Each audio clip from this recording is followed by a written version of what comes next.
When George Lucas first introduced audiences to the galaxy far, far away in 1977 Star Wars, A New Hope, one seemingly minor line of dialogue created a puzzle that fans wouldn't solve for more than 2 decades.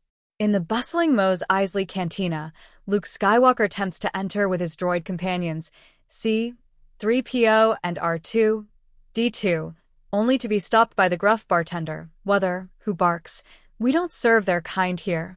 The line raised eyebrows and questions. Why would anyone discriminate against droids in a universe filled with strange aliens, bounty hunters, and space wizards?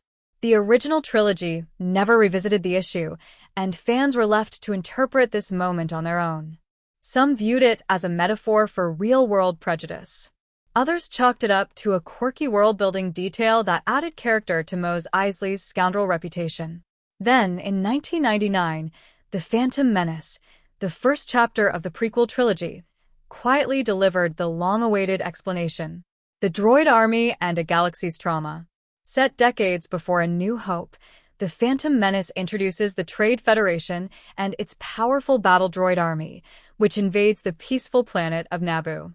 Backed by the mysterious Darth Sidious, the Federation uses droids not just as labor, but as instruments of war.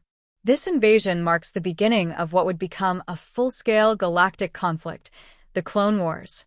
As the prequels unfold, audiences see that the droid army is the backbone of the separatist alliance.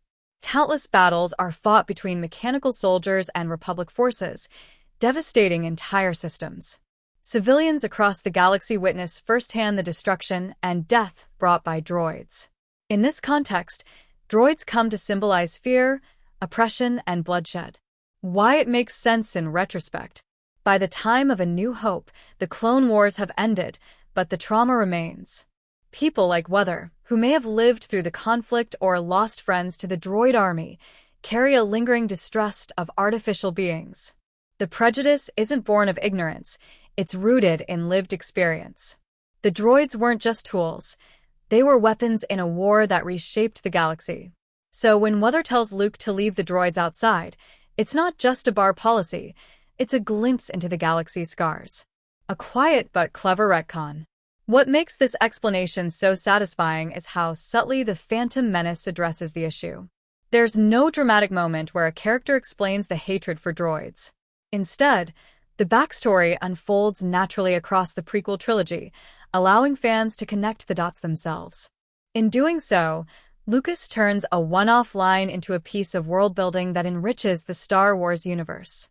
It adds emotional weight to the droid characters, especially R2, D2, and C-3PO, who continue to serve loyally in a world that often sees them as expendable or untrustworthy. Conclusion.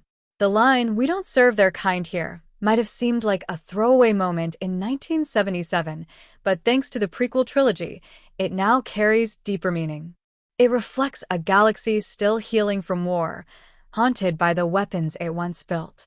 And in true Star Wars fashion, it reminds us that even the smallest lines can have the biggest stories behind them.